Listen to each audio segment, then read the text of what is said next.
اور اس کے بعد جب ان کے جانے کچھ حدود مقرر ہیں ان حدود سے قدم آگے بڑھانے سے منع کرتا ہے. تو یہ آیت اور جتنی آیتیں اس قبیل کی ہیں وہ ایک نہیں ہے، وہ بہت ہیں. یہ نہ کرو ایک ایک قسم کی آیتیں ہیں جن کی نمائندگی میں ایک آیت پڑھ رہا ہوں. تو وہ سب بتلا رہی ہیں کہ حسن اور کو وہ اپنی جگہ میں پڑھا جاتا ہے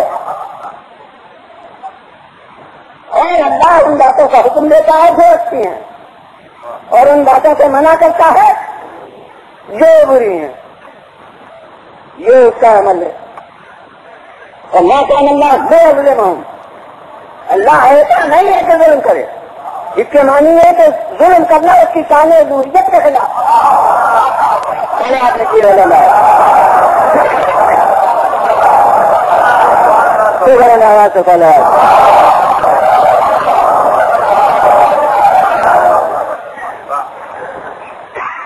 معلوم ہے یہ بنیادی بحثی عدلی سطح اس میں اچھائی اور برائی کو یہ بھی اس کا معیار اپنی جگہ اصل اگر پھر لے لائی اور رکنے لائی تھی تو معلوم قرآن سے خود پتہ چل رہا ہے کہ نہیں اس کا پھر معیار ہے. اور یہی وہ ہے جس کو ہم کہتے ہیں کہ حسن کو بھی اشیاء عقلی ہے. عقلی ہونے کا مطلب یہ ہے کہ اپنی جگہ پر حسن اور قبو ہے کہ اگر عقل کامل ہو تو خود سمجھ لیتی. اب یہ ہماری عقل کامل نہیں ہے اس لیے نہیں سمجھتے. اس میں خود اشیاء عقلی ہے اس کا یہ معنی نہیں ہے کہ ہر بچے کی عقل سمجھ لے. جب ہم دیکھتے ہیں کہ مراتب ادراک مختلف اشخاص ہیں، ہم اپنی عقل سے جن باتوں کو برا کرتے ہیں بچہ اس کو برا نہیں سمجھتا. تو ہم کو یہ سمجھنے کا کہ عقلی ہے یہ حق نہیں ہے کہ ہر آدمی کی عقل. مطلب یہی ہے کہ عقل دے لو وہ عقل جس میں شاہدہ جہل کا نہ ہو.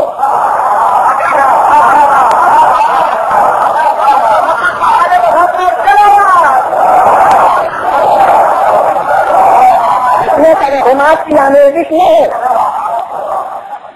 وہ عقل اجراء کر لیتی ہے چاہے حکم میں کچھ باتوں کا ہم بھی اجراء کر لیتے ہیں. کسی نے آ کے ایزا کی نیت سے یتیم کا تماچا مار دیا تو کون سا عقل ہے جو محسوس نہ کرے کہ برا کیا؟ کیا کسی قرآن کی آیت پڑھنے کی ضرورت ہے؟ یہ نہیں، ہر آدمی کا ضمیر محسوس کرتا ہے کہ یہ برا کیا. جس کو آج کل کی زبان میں ضمیر کہتے ہیں یہی عقل کی ایک تعبیر ہے. تو یہ ضمیر آزاد بہت سی باتوں کو تو خود سمجھ ہی لیتی ہے.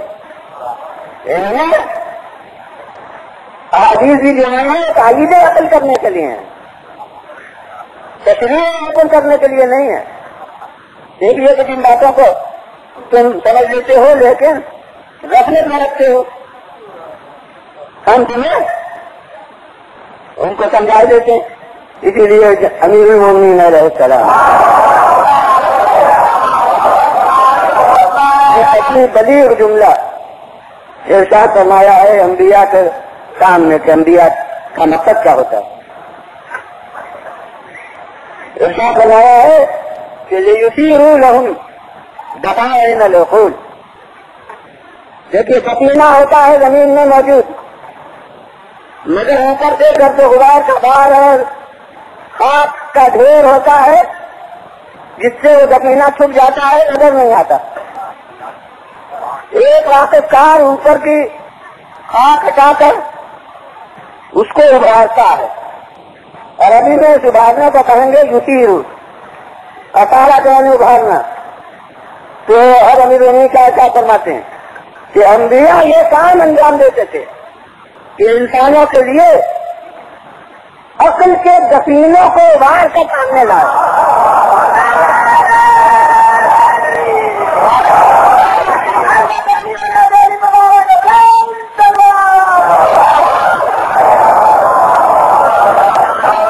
چلے آگے جی بولے جا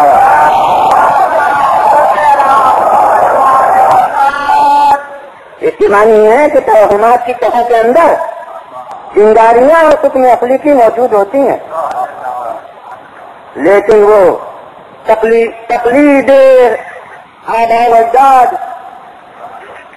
रसूम और रवाज के बंधन, माहौल का असर इंसान को खुद अपने उस अक्ल के फैसले पर मुतवज्जह नहीं होने देता। अंबिया जो थे ये ऊपर के सूर्य को हटाकर उस ज़मीर इंसानी के अंदर के तक के शरारे को सामने ले आते थे तो दुनिया उसे महसूस कर। हाँ, कुछ शादी भी है काम, वो भी अकल के फैसले के मुताबिक कि अब अकल ने खुद अपने फैसले से। अभी नबूवत के मुताबिक मगर जन्नत आ गई कि एक नबी के एक रहनुमा की जरूरत को अपने महसूस किया। अगर वो समझती के बगैर सहारे के मैं खुद सब समझ लेती हूँ तो नबी की जरूरत ही क्या बताती। अब नबी की जरूरत अपने बताई कि एक रहनुमा की जरूरत है, तो जब उस रहनुमा के हाथ में हाथ दे दिया तब उसके अहकाम में ये कहना कि क्यों और किस लिए, ये खुद अकल के फैसले कर। अब तो तुम्हें इसका भरोसा करना चाहिए, जबकि ये भी तुमने देख लिया कि मासूम है यानी गलती से बरी है, तो अब उसके अहकाम में तुमको उसकी हिकमत पर भरोसा करना चाहिए। और जिसे आम जबान में भरोसा करते हैं उसी को मजहब की जबान में ईमान करते हैं।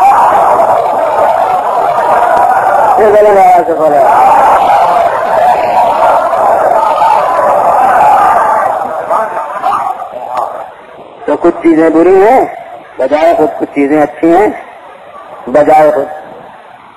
और जब ये बात तय हो गई तो हम कहते हैं कि अल्लाह का कमाल ज़ात माने है कि वो उन बुरी बातों को करे। अल्लाह का कमाल ज़ात माने है कि अच्छी बातों को तर्क करे। अब जो काम करे ये नहीं है कि उसने ये किया तो अच्छा हो गया, बल्कि अच्छा था इसलिए किया। और जिस चीज का उसने हुक्म दिया ये नहीं कि उसने हुक्म दिया तो अच्छी हो गई, बल्कि अच्छी चीज के लिए हुक्म दिया। जिस चीज से मना किया ये नहीं कि मना किया तो बुरी हो गई, बल्कि बुरी थी इसलिए मना किया। ये मानी है अफ़ाल इलाही में भी अहकाम इलाही में आदिल से तकाज़ा आदिल का ये है। अब फिर इसी के तहत में जब वो प्यार की बैठकी अदली में होती है, इतना बड़ा मारिका आ रहा मसला, वो भी अदली का चीज है।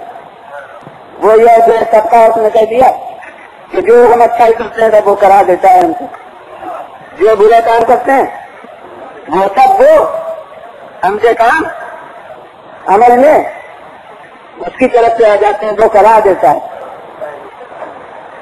उसको यूं भी कहते हैं कि हमारे अफाल का खालिक वो है। कहता किसी को किसी चीज का खालिक मानना शिर्क है, लिहाजा तुम्हें अपने फेल का खालिक समझने का हक नहीं, वरना शिर्क हो जाएगा। चाहे अदिल को तौहीद से टकरा दिया।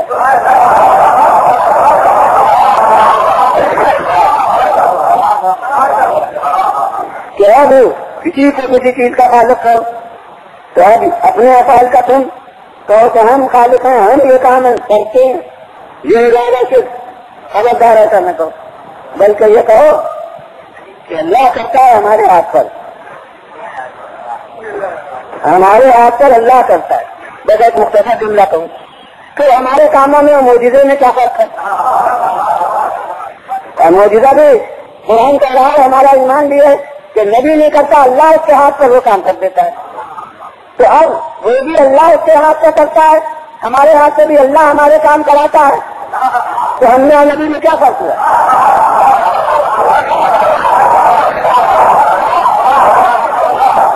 और अब मैं कहता हूँ कि ये बिना खुसूसियत नबी की क्या रही, अल्लाह ने उनके हाथ से ऐसा ऐसा बना दिया, हमारे हाथ से भी वो बना देता तो हम भी बना देते। तो हमने उनमें खुद तो ही फर्क है। अल्लाह ने ये किया कि उनको ये तरजीह दे दी कि उनके हाथ पर ऐसा बना दिया और बड़ा बना दिया। ये कहते हैं कि वो जबर है अफाल में, कुछ रहता है क्या जबर कहते हैं।